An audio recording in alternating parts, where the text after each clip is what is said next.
todos. Antes que nada, una disculpa por el cambio que decidimos a última hora hacer debido a la demanda del evento. Les agradecemos mucho que estén aquí y bueno, no hablamos 10 minutos, pero espero que valga la pena. Entonces, antes que nada, en nombre del comité organizador del 75 aniversario de nuestra facultad, queremos agradecerles por su presencia, a ustedes, a nuestros panelistas, que en un momento serán presentados de manera individual, al actuario Jaime Vázquez Alamilla, que es el moderador de la mesa, y nos da muchísimo gusto contar con la presencia del maestro Azas, actuario de la primera generación de nuestra facultad. Un honor que esté usted aquí.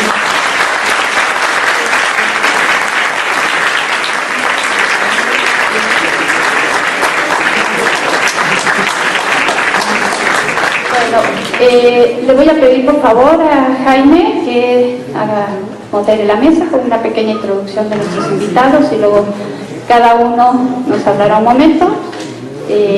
Pues por favor, Jaime, adelante. Muchísimas gracias a todos por haber aceptado la invitación de estar aquí.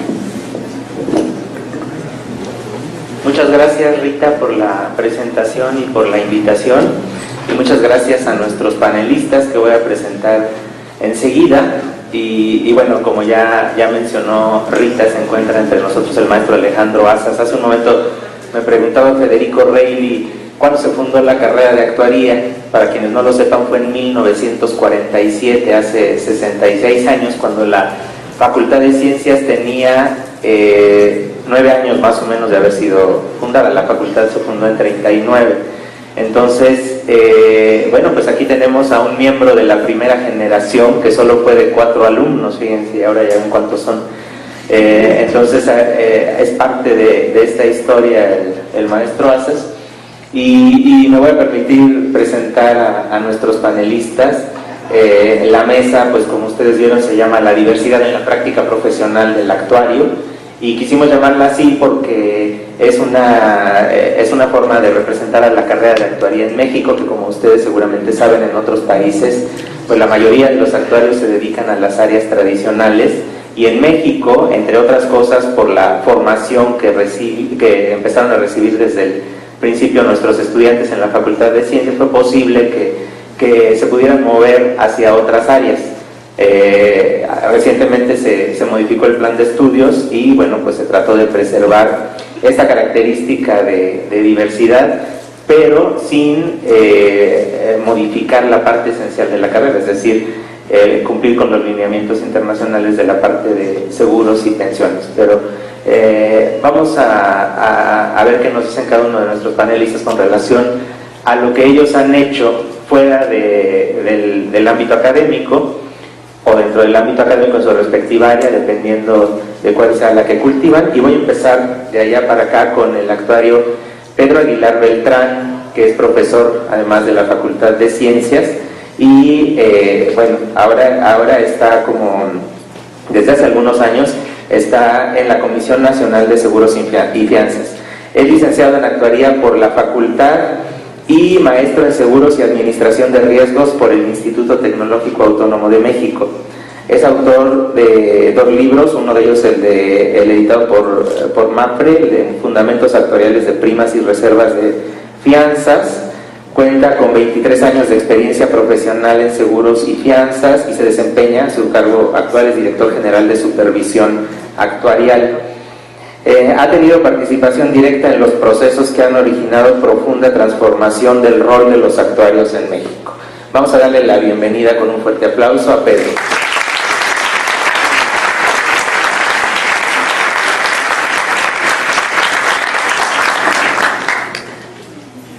Para hablarnos del desarrollo del actuario en la estadística, no es un área exclusiva de actuarios, pero han sido por mucho los actuarios los que han desarrollado esta área, y qué mejor ejemplo que nuestro invitado. Es el actuario y doctor en estadística, Federico Reilly Togno. Pues es toda una institución en la parte de estadística en México. Es prácticamente imposible hablar de la estadística en México sin referirse al doctor Reilly. Ha sido prácticamente profesor de todos sus profesores de estadística de la facultad, o de casi todos, digo, nada más de los nombres que se me ocurran ahorita, pues está Guillermina Eslava, Begoña Fernández, Ruth Fuentes, por ejemplo, ¿no? Entonces, él ha sido profesor de casi todos los maestros que tenemos aquí, y les digo, él es el fundador del posgrado en estadística en la UNAM. Entonces, y orgullosamente actuario de la Facultad de Ciencias. Él estudió su doctorado en la Universidad Estatal de Carolina del Norte, es investigador de Limas desde 1971, es miembro del SNI, el Sistema Nacional de Investigadores, y pues ha dirigido tesis de licenciatura, maestría y posgrado. Y bueno, pues démosle un fuerte aplauso a Federico.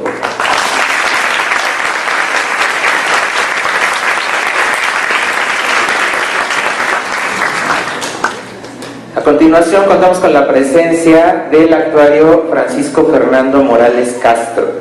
Él es actuario egresado de la Facultad de Ciencias de la UNAM, tiene estudios de diplomado en financiamiento de proyectos industriales, de derivados financieros por el ITAM, es actuario certificado en pasivos laborales por el Colegio Nacional de Actuarios, actuario certificado como auditor externo actuarial en fianzas y accidentes y enfermedades y salud ante la Comisión Nacional de Seguros y Fianzas. Es director general de asesores actuariales, en donde labora desde 1980. Él es profesor y ha sido profesor durante muchos años de la asignatura Pensiones Privadas del octavo semestre en la carrera de actuaría de la Facultad de Ciencias de la UNAM, aunque también ha impartido clases en la Universidad Anáhuac, en el ITAM, y ha sido presidente del Consejo Directivo de la Asociación Mexicana de Actuarios Consultores. Muy ligado a la Facultad de Ciencias, atraviesa dos veces a la semana prácticamente toda la ciudad, porque vive muy al norte y hasta el Estado de México, y viene gustosamente siempre a dar su clase de pensiones privadas. Le vamos a darle un fuerte aplauso a Francisco.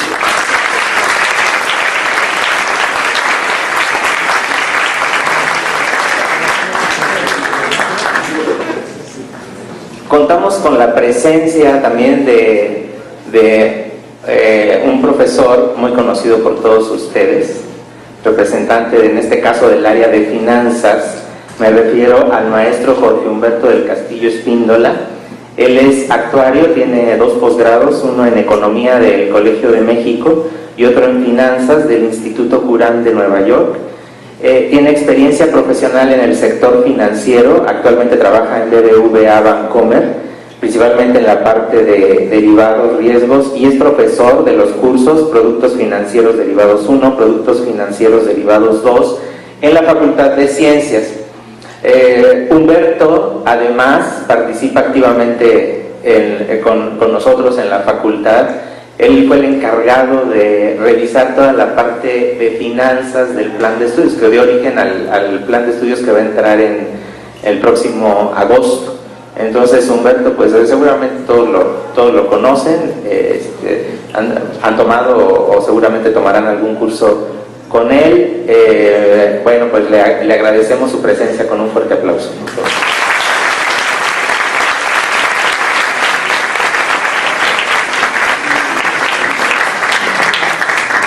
Finalmente tenemos a un querido profesor, el actuario Carlos Fernando Lozano Natal.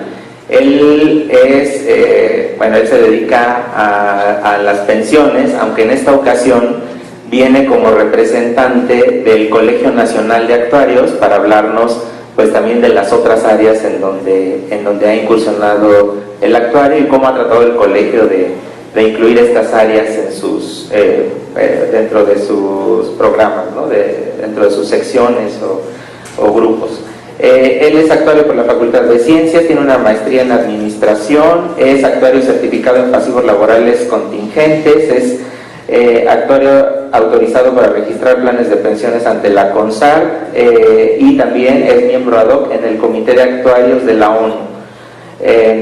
Ha sido maestro titular de la Cátedra de Pensiones durante muchos años y bueno, miren, ¿qué les puedo decir de Carlos? También es muy conocido seguramente por muchos de ustedes. Ha estado ligado a la carrera de actuaría durante los últimos 15 o 20 años. Ha sido ha participado también con nosotros en 2 modificaciones del plan de estudios, el que está vigente y el que va a entrar en vigor. Impulsó mucho, cuando fui coordinador la primera vez, los exámenes de la SOA como forma de titulación. En fin, ha estado muy ligado con la carrera de actuaría en la Facultad de Ciencias, y ahora, pues desde hace algunos meses es vicepresidente del Colegio Nacional de Actuarios. Vamos a darle un fuerte aplauso para recibir.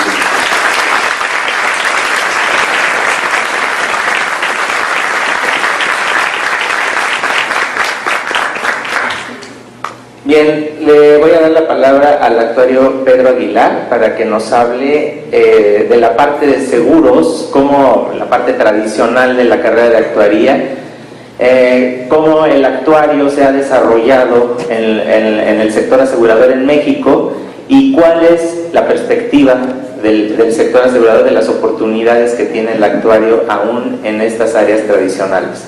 Vamos a darle un fuerte aplauso a Pedro.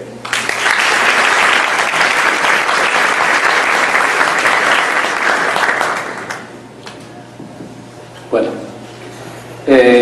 gracias por la invitación. Hay aquí actuarios con muchísima experiencia, como Alejandro Azas, que pueden contar mucho más que yo.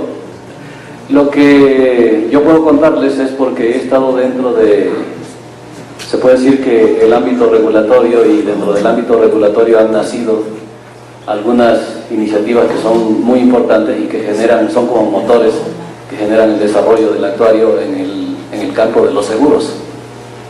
Así es que, haciendo un poco de recuento de esto, si nos remitimos unos 15 años o 20 años atrás, podemos encontrar que la carrera de actuaría tal vez no había alcanzado su mayor desarrollo, y es que había algunos factores que no lo permitían, y uno de ellos es que no existían todavía las herramientas de cómputo que permitirían que el actuario pudiera dar aplicación plena a sus conocimientos, o estaba en un estado muy incipiente.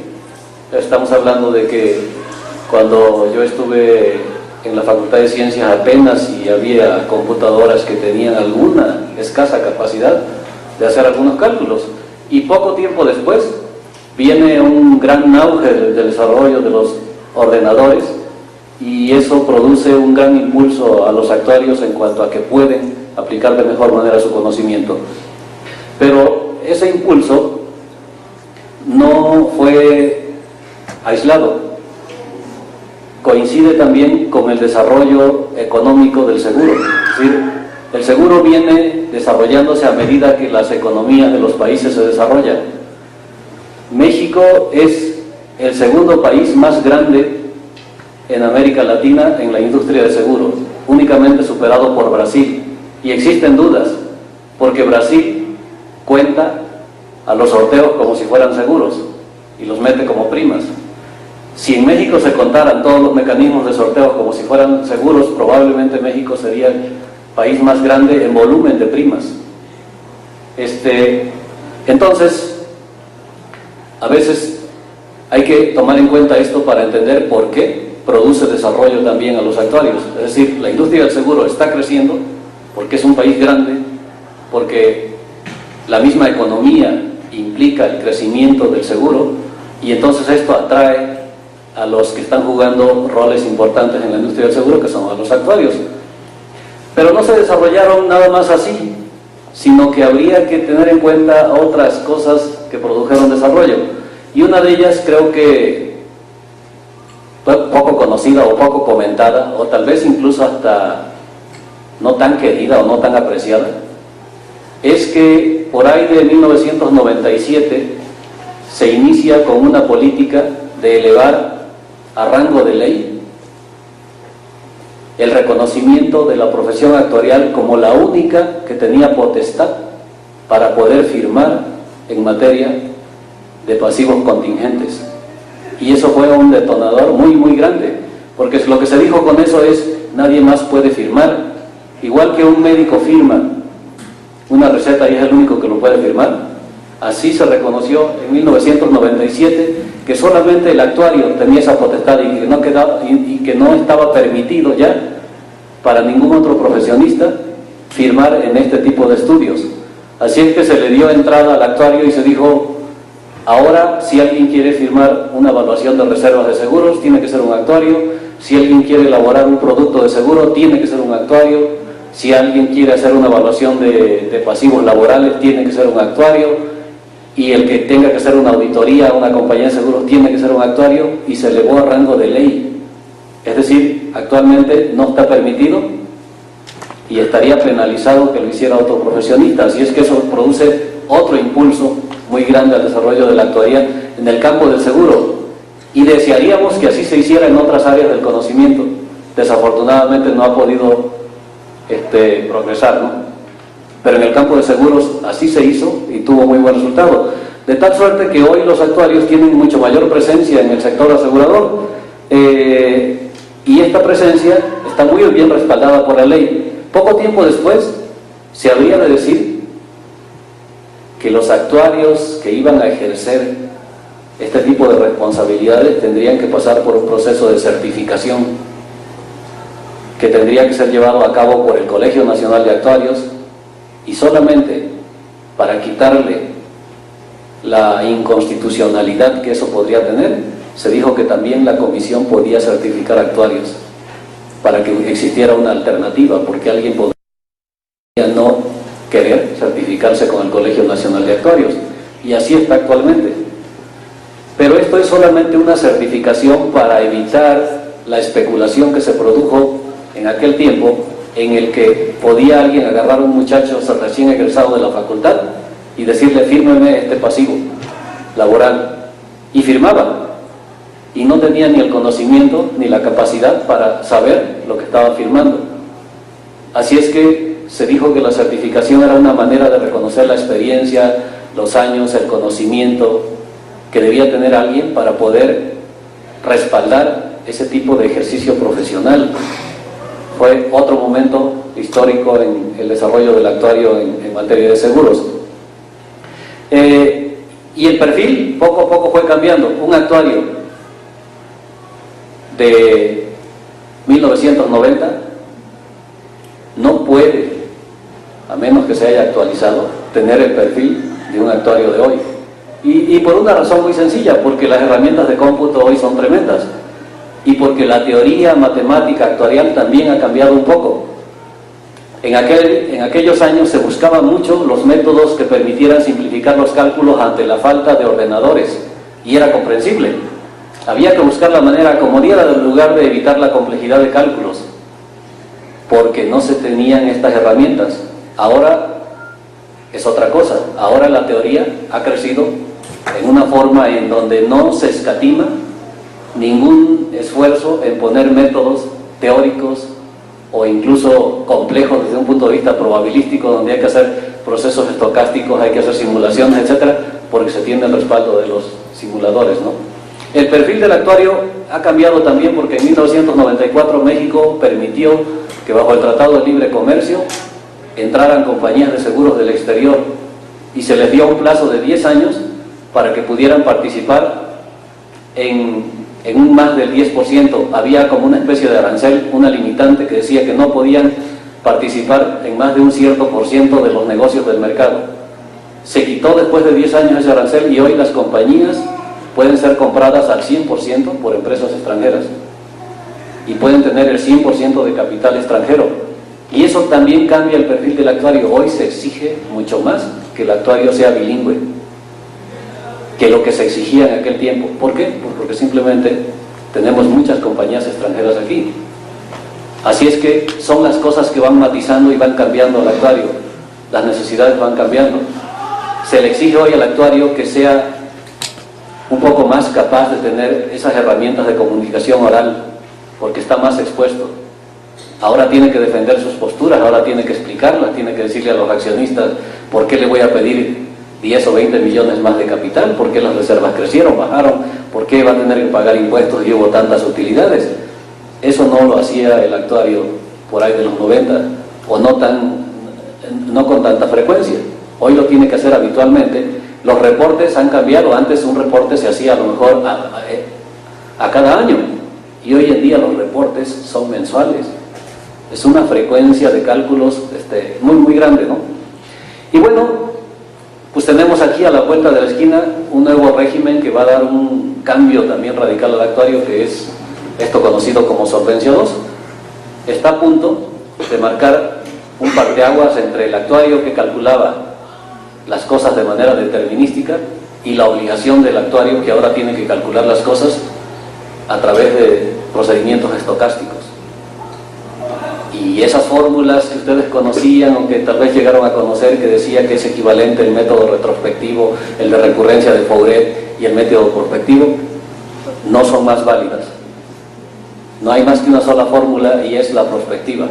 No hay fórmula retrospectiva que sea equivalente a una prospectiva, porque ahora toda la actuaría se enfoca en lo que puede ocurrir en el futuro. Fue muy criticado que la actuaría se basara en hechos del pasado. Se puede tomar en cuenta el pasado, pero no se puede perder de vista lo que puede ocurrir en el futuro, porque ante las variaciones que hay en la economía, todos estos impactos, todos estos efectos que vienen del exterior, el actuario no puede querer basarse en su estadística de los últimos 5 o 10 años para decir que eso se va a repetir. No, muy probablemente algo esté a la vuelta de la esquina y tiene que entonces simular, tiene que tratar de considerar escenarios que son solamente pues teóricos, ¿no?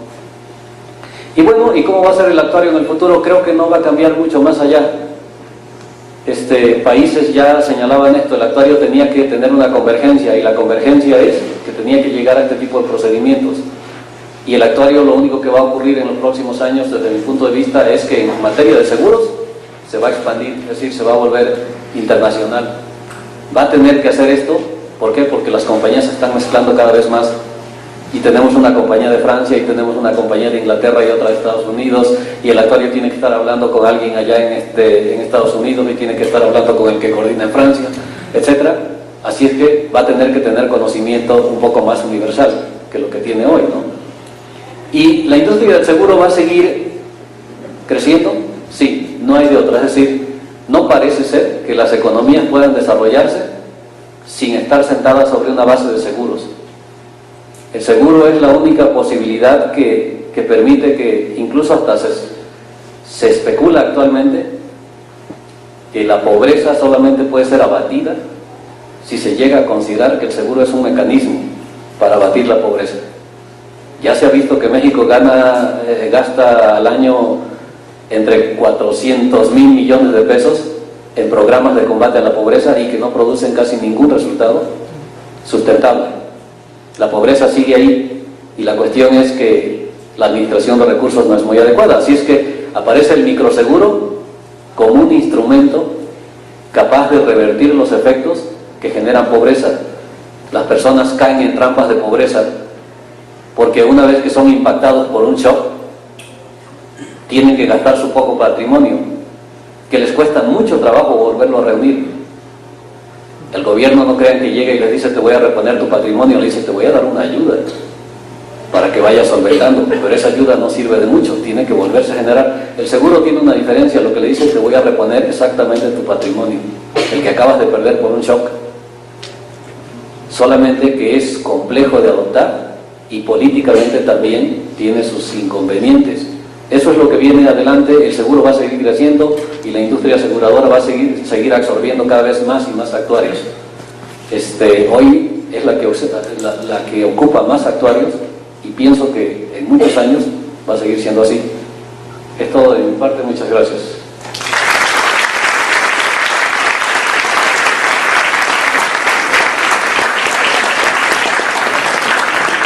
Vamos a escuchar ahora al doctor Federico Reilly Torres. Bueno, antes que nada, muchas gracias por la invitación.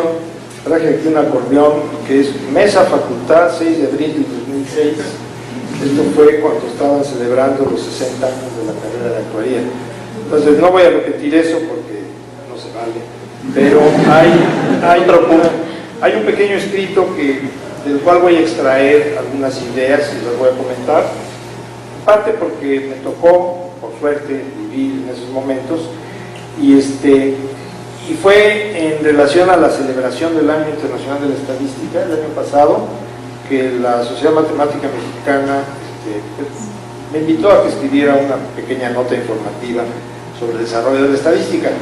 Yo sé que el punto de partida de esta mesa es la actuaría y cómo ahí se dio lugar a que se desarrollara de parte muy, muy importante la estadística. Pero voy pues a remontar un poquito al origen de la estadística en el país y les voy a mencionar cosas que seguramente ustedes no conocen. En el sector gobierno, en la Dirección General de Estadística, que dependía de la Secretaría de Industria y Comercio, ahí había orígenes importantes del estudio de la estadística y su uso, más que nada en estadísticas demográficas, sociales, etc. Un pionero en este tipo de estadística, y eso nos remonta a los ingenieros, porque los ingenieros han tenido un papel importantísimo en el desarrollo, a pesar de esta facultad. La facultad, y en especial las matemáticas, salieron de profesores que estaban en ingeniería, en minería, de hecho, y en la Escuela Nacional Preparatoria. Entre ellos, el famoso es don Sotero Prieto. Bueno, pues este ingeniero al que yo me refiero es un ingeniero agrónomo, el ingeniero Emilio Alanís Patiño, que realizó estudios de posgrado, no sé si han oído hablar del índice de Gini. Bueno, pues con Corrado Gini en la Italia de Mussolini, y fue el primer, digamos, posgraduado mexicano, e hizo una labor muy importante en las estadísticas oficiales. En este lugar, en la Dirección General de Estadística, hay un esfuerzo que es poco conocido.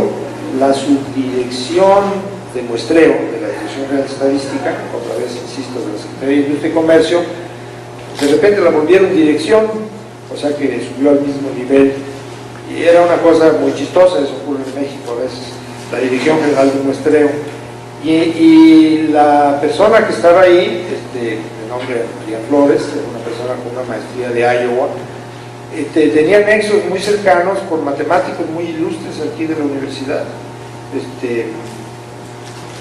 el doctor Resillas, por ejemplo, y en la Secretaría de Industria y Comercio tenían unos cursos para jóvenes brillantes, para orientarlos pues en todo caso al muestreo, y uno de los cursos, eso lo sé por uno de los asistentes, era teoría de la medida. Entonces yo quiero imaginarme la Secretaría de Industria y Comercio, que estaba ahí en la calle de bueno, en una oficina dando un curso de teoría de medida. Era cosa muy interesante. Bueno, la maestra Ana María Flores, a los estudiantes más brillantes que tenía a su alrededor, los promocionó, los invitó a que salieran, los ayudó, y uno de ellos es alguien que tiene mucho que ver con esta facultad y que era un químico de nombre José Nieto de Pascual.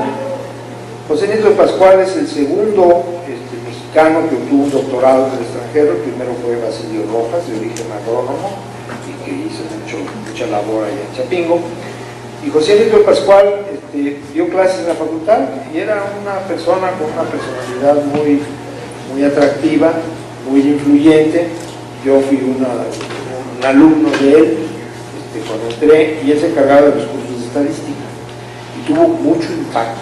Y debo decir que tuvo un impacto muy grande hacia, digamos, llamando la atención de lo importante que era la estadística. En fin, contaba anécdotas, algunas a lo mejor un poquito exageradas, pero y él estaba a cargo, o sea, no se dedicó tiempo completo a la academia, él daba su curso aquí en la facultad, pero estaba a cargo de una sucursal de una importante compañía inglesa, Council of Economical and Industrial Research, el famoso CEIR. Ahí en Reforma había unas oficinas espectaculares, en donde el director era el doctor Nieto. E impulsó muchísimos. Bueno, les mencioné al doctor Basilio Rojas, que en Chapingo hizo un gran esfuerzo. Allá arrancaron una maestría en 1964, que yo sepa es la primera maestría formal que inició en este país, aparte de los esfuerzos docentes de la Secretaría de Industria y Comercio.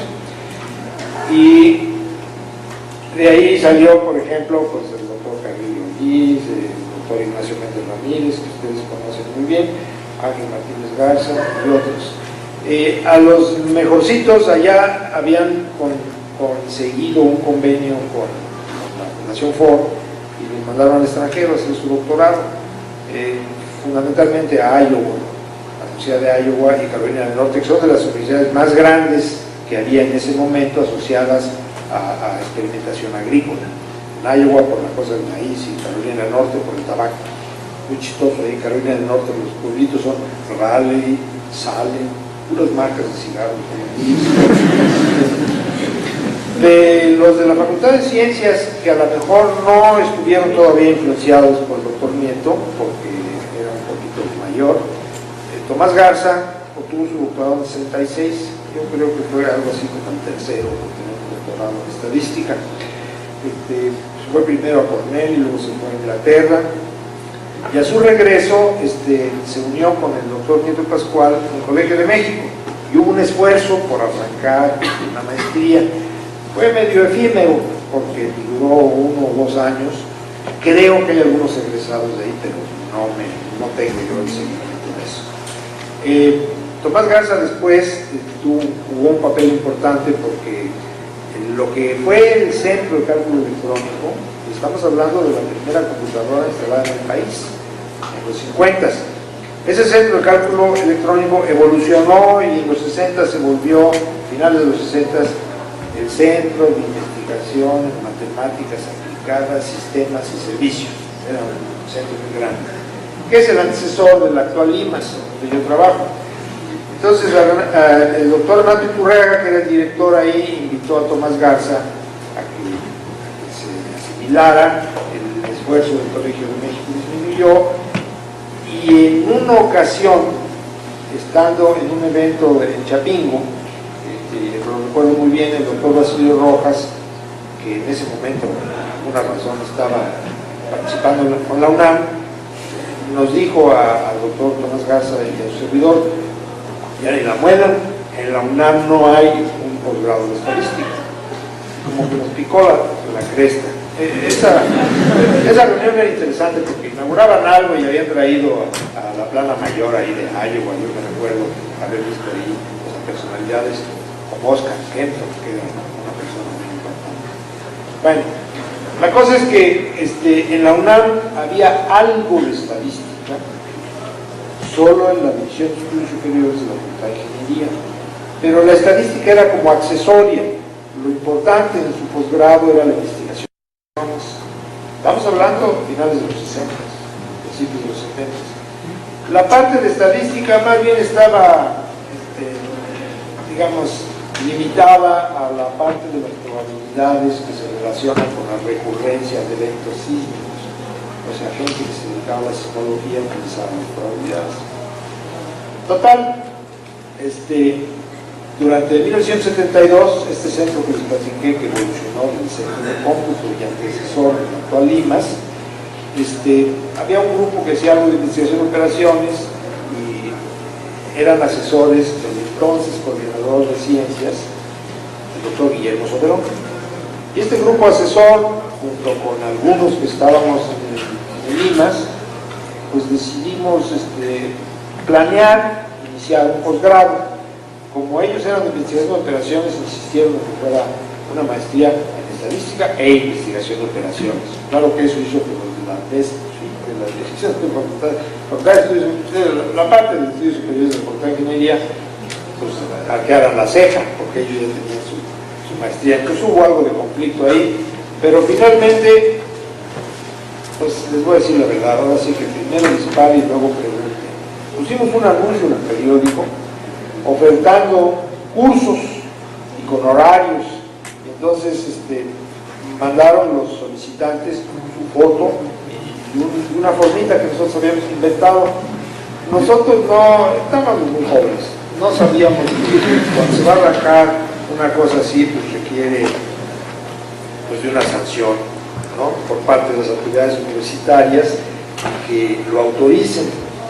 Entonces, pues arrancamos extraoficialmente en 1972 con un grupo de alumnos muy entusiasta que al año se levantó en armas porque se dieron cuenta de que sus papeles no existían, o sea, no estaban. Se generó el problema, muy gordo. Y bueno, ya que estaba el problema muy gordo, pues se generó solución. Y la solución fue una solución mágica. Acababan de lanzar el famoso Colegio de Ciencias y Humanidades, con una filosofía muy moderna.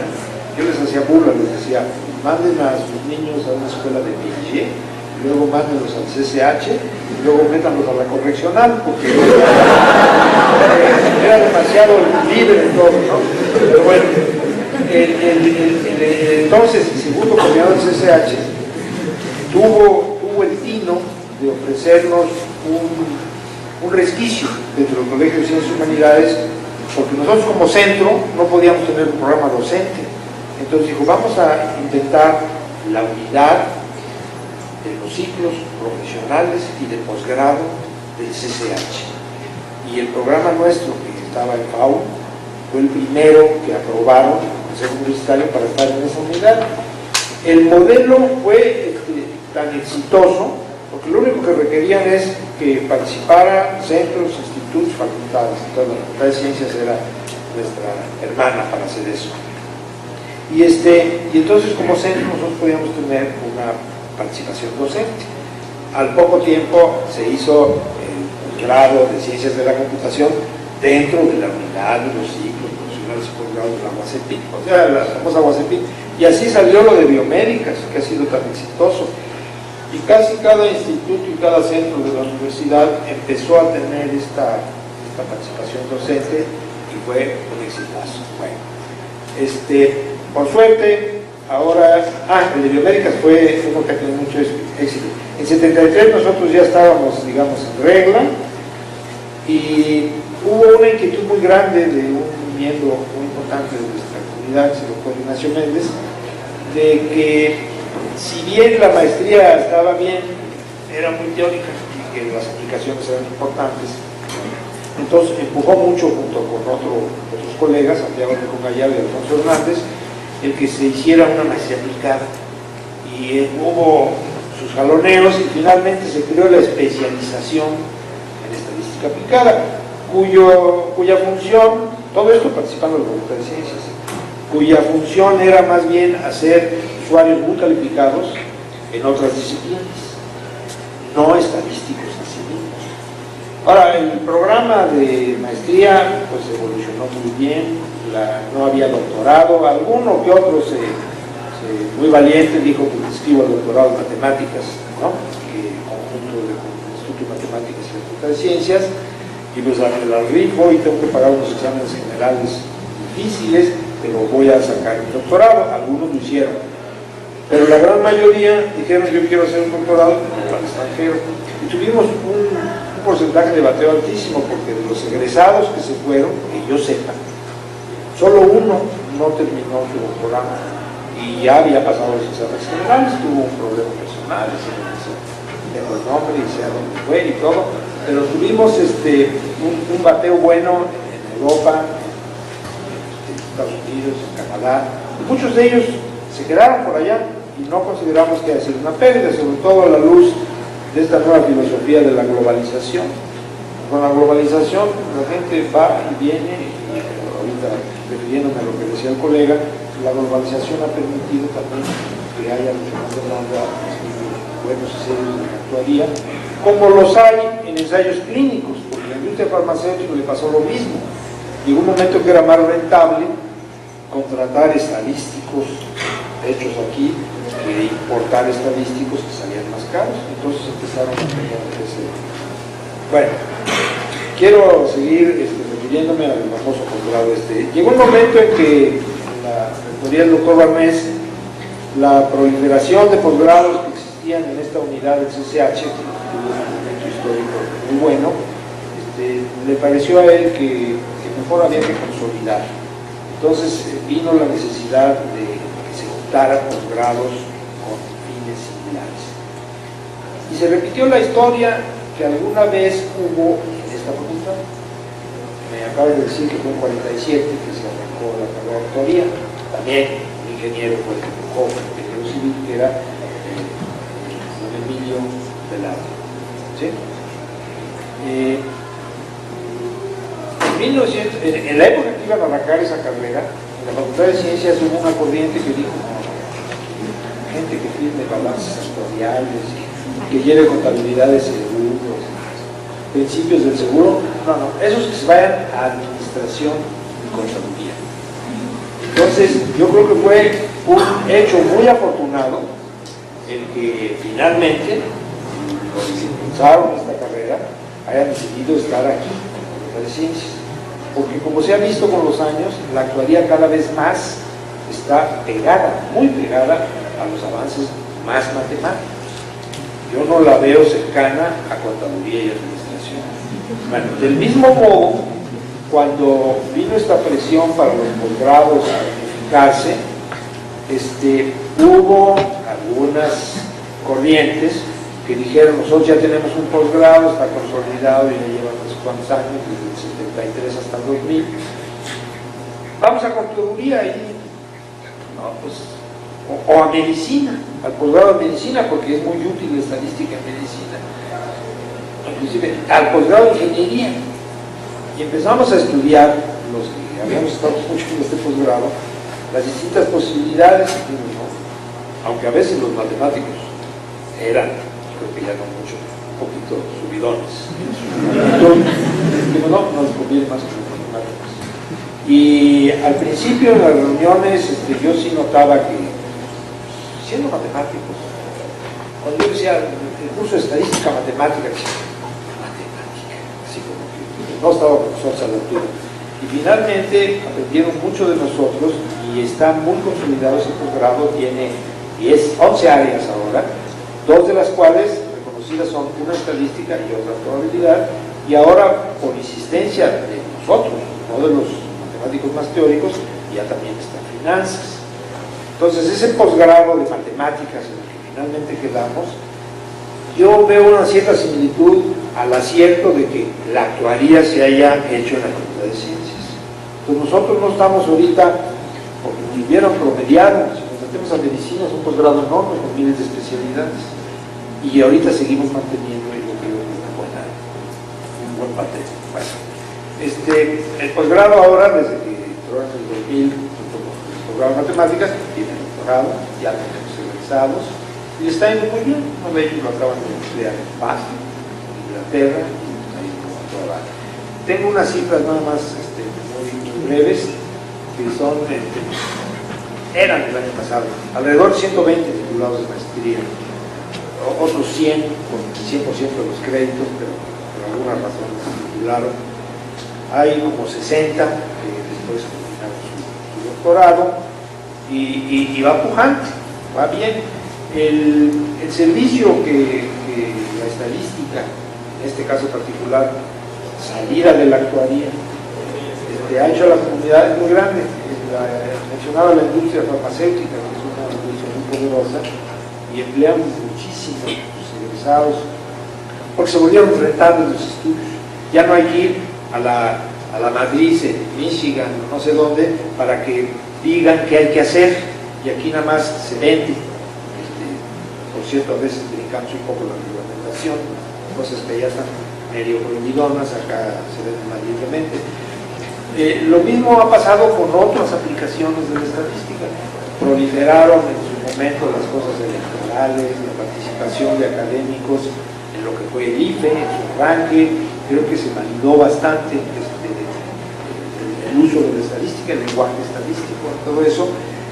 Y pues yo me siento muy orgulloso de, primero son cosas que coinciden, que se concatenan. El que hubiera habido el tino de tener una carrera en 1947, que en su momento, algo parecido a lo que decía el colega, cuando los balances actuariales tienen que ser firmados por un actuario, entonces esa fue una patente, como le llaman, pues algo muy benéfico, porque entonces el actuario se registraba en profesiones y eso dio lugar. Ahora hay más, y ahora vienen las certificaciones. Lo mismo va a ocurrir poco a poco con las distintas especializaciones de estadística, y empieza a tener una asociación. Fue un tino que se hubiera hecho eso en su momento, porque viéndolo en retrospectiva, la actuaría, pues en realidad no fue la carrera de actuaría, fue una carrera de matemático aplicado. porque de ahí salieron todo lo que ahora se reconoce como extensión de los trabajos actuariales. ¿Por qué? Porque tenían los elementos básicos. A lo mejor ahora ya está más enfocado y más especializado cuando se habla de la carrera de matemáticas aplicadas, ahora aquí en la facultad, y también ya hay unas especializaciones en finanzas que van un poquito más allá de lo que realmente se hacía, y bueno, pues seguimos creciendo y seguimos viendo cosas.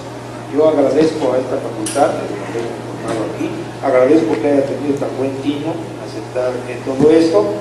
No ha sido gratis, ha habido restricciones, pero creo que vamos bien. El nivel de lo que se ha desarrollado a través de todo esto, en cómputo, estadística, finanzas, parte de seguros, parte de pensiones, pues está a la vista.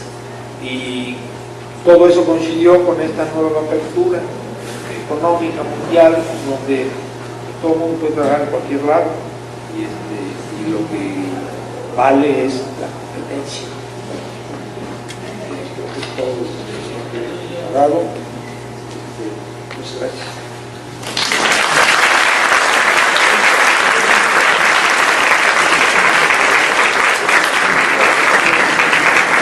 Vamos a pedirle ahora a Francisco Morales que nos hable sobre las pensiones en México y las oportunidades que tiene el actuario en esta área. Muy buenas tardes. Gracias por la invitación. Yo voy a hablar desde mi punto de vista de lo que vienen siendo las pensiones privadas en México. Y recalco eso desde mi punto de vista porque es en el tiempo de los procesos de este tema ha habido diferentes enfoques dependiendo el terreno que nos hemos estado moviendo. Desde mi punto de vista, debemos de agradecer a dos personajes muy importantes que han hecho parteaguas aquí en México con relación a las pensiones privadas. En primer lugar, al actuario Carlos Rosado, que en paz descanse, y al actuario Salvador Milán. Eso en su momento, ellos desarrollaron este trabajo de las pensiones privadas más o menos hace como unos 50 años. Y se ha ido evolucionando y han salido diferentes generaciones de actuarios y no debo dejar de reconocer los actuarios de las nuevas generaciones, entre los cuales pues se encuentra aquí nuestro colega Carlos Lozano, que gracias a él esta materia, cuando yo la tomé aquí en la facultad, pues era una materia de las llamadas, pues de las optativas. Y gracias a Carlos Lozano es ya una materia obligatoria. Cuando yo la tomé, pues llegaba un individuo, nos platicaba de cosas que él hacía en su trabajo, no nos decían muchas cosas, no nos informaban, simplemente era una materia de relleno y que había que satisfacer unos 6 créditos que nos daba la materia. Vuelvo a repetir, gracias a Carlos Lozano, esta materia ya tiene forma, ya tiene un programa de estudios formal, tiene un programa ya muy bien elaborado y la tendencia es que esta materia ha ido evolucionando en la medida de que ha ido evolucionando nuestra carrera. Debemos de recordar que cuando estos procesos de crear un plan de pensiones siempre ha sido un tema muy importante para las empresas, porque cae dentro del área de beneficios para empleados. Los beneficios para empleados es una disciplina muy importante para la mejora de los salarios de los trabajadores. Y el plan de pensiones es un elemento muy importante para mejorar el salario de los trabajadores cuando llegan a la edad de retiro. En muchas ocasiones nosotros no vemos la importancia que tiene el que cuando lleguemos a jubilarnos o a retirarnos, tengamos lo que en muchas ocasiones se ha llamado mal llamado jubilación digna. Más bien debemos de hablar de una cantidad de dinero que nos permita gozar una jubilación tranquila. Para eso el actuario tiene una enorme oportunidad para poder seguir desarrollando ese tipo de conceptos. Dentro de este proceso de la jubilación, en muchas ocasiones ustedes no lo ven porque dicen, bueno, yo tengo ahorita 20, 25 años, ¿cuándo me voy a llegar a jubilar? Es algo que no me interesa ni lo quiero ver. Es algo que cuando nosotros entramos al mercado laboral, al mercado de trabajo, es algo que no lo tomamos en cuenta y no lo valoramos. Mas, sin embargo, en el tiempo va a ser algo vital para que cuando lleguemos a la edad de retiro tengamos pues un ingreso. Se han disparado muchas teorías en cuanto al manejo de este tipo de prestaciones, vamos a llamarlo. Existe una teoría que se llama la teoría de los 3 pilares, que consiste en la pensión del Seguro Social, la pensión proveniente de la empresa privada y el ahorro personal. Y ya alguien inventó el pilar cero. Este famoso pilar cero es para aquella población que nunca pudo cotizar dentro del Seguro Social. Pero estas 3 fuerzas que llegan cuando el individuo llega a la edad de retiro, es un aspecto muy importante que el actuario debe de considerar cuando diseña un plan de pensión. Como cualquier trabajo que nosotros tenemos que realizar en la vida, cuando vamos a diseñar una casa o cuando tenemos que construir algo, de esa manera debemos de ver la construcción de un plan de pensiones, basado en un adecuado diseño, que el actuario es la persona preparada para hacer ese tipo de trabajos. ¿Por qué? Porque contempla las edades de retiro dentro de un modelo actuarial para efectos de saber cuánto cuesta ese tipo de prestaciones. El beneficio que se va a otorgar, hay diferentes criterios de cómo se debe de manejar el beneficio. Hay teorías que dicen, actualmente en México se ha modificado mucho este criterio, que si son de beneficio definido o de contribución definida. De hecho, nuestro sistema de seguridad social sufrió un cambio terrible. Para mi gusto, ha sido un cambio, es una aberración el nuevo sistema de seguridad social que se plantea en las pensiones, porque le pasaron la factura a los trabajadores. El trabajador tiene que cuidar hoy su pensión. El trabajador tiene que ver hoy por él mismo y no como era el otro sistema, que era un sistema que permitía, que era un sistema de beneficio definido para lograr la llegada a la jubilación, en el cual las empresas, los patrones y el gobierno hacían sus aportaciones. Mas, sin embargo, pues sabemos perfectamente bien que ese dinero que nosotros teníamos ahorrado, entre comillas, que realmente no es un ahorro, pues tiene diferentes caminos que el gobierno ha utilizado.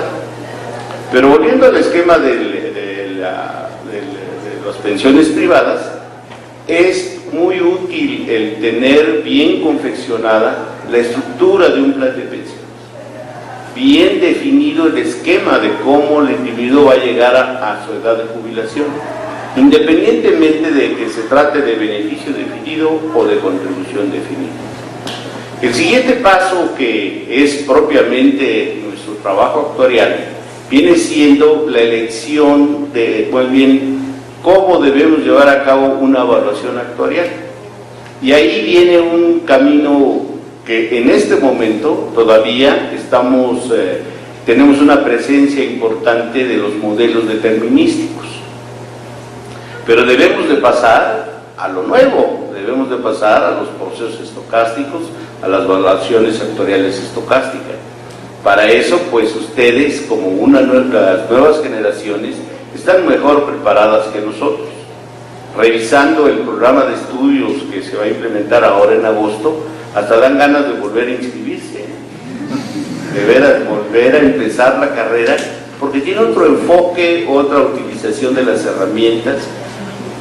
Yo cuando empecé a trabajar en este tema, que fue en el año de 1973, ya utilizábamos una computadora, era una control data, que tenía 120K de memoria, no gigabytes, 120K de memoria.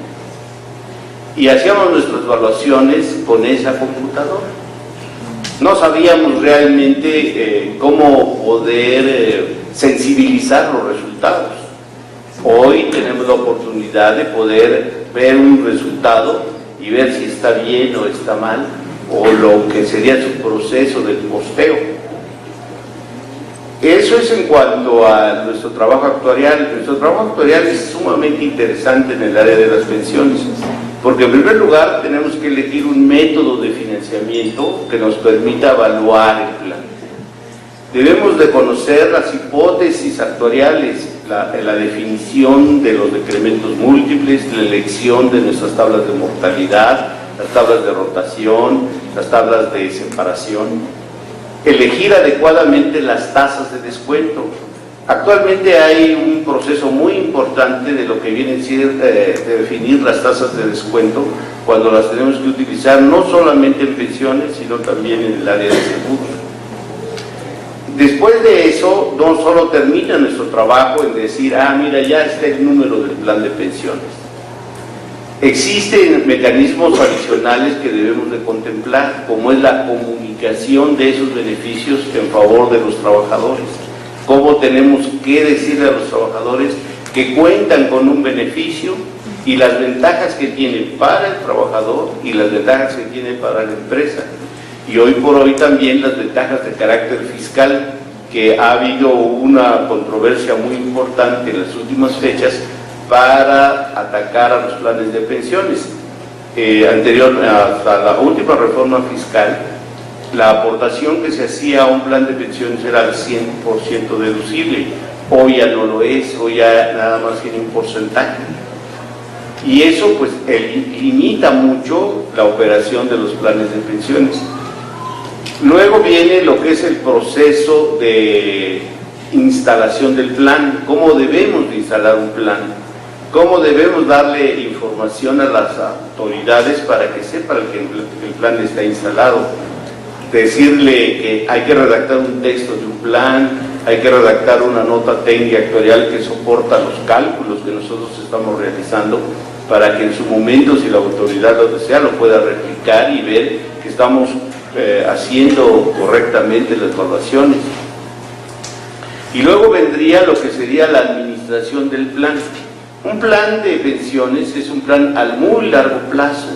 Si ustedes, por ejemplo, instalaran hoy un plan de pensiones, su resultado pues, seguramente lo verán en los próximos 20, 25 años. Muchos de nosotros pues, ya no vamos a ver concluir lo que nosotros diseñamos. Por eso hay que tener muchísimo cuidado en cuanto a diseñar correctamente un plan de pensiones. Estas etapas de desarrollo, de diseño, evaluación, instalación, comunicación y administración de un plan de pensiones tiene que ver mucho con nuestro trabajo actuarial. Nosotros los actuarios en el área de pensiones somos las personas mejor preparadas para dar respuesta a esa problemática. Hoy por hoy el tema de pensiones es un tema muy álgido en México. La economía para la población se está envejeciendo, eso es lo que dicen los demógrafos. La realidad es que no sabemos realmente si ese fenómeno está ocurriendo, pero los actuarios somos los expertos en el tema, debemos de tener siempre una opinión con relación a lo que son los planes de pensiones en particular. Mas, sin embargo, nuestro trabajo es latente, y vuelvo a repetir, nuestros modelos con los cuales hacemos las evaluaciones actuariales son modelos determinísticos, pero tenemos que seguir avanzando y pasarnos a hacer modelos de procesos estocásticos. La teoría ya está, ahora lo que nos cuesta trabajo es implementar. Bueno, yo no los quiero distraer mucho, la realidad es que nada más quería compartir estas ideas con ustedes, les agradezco su atención.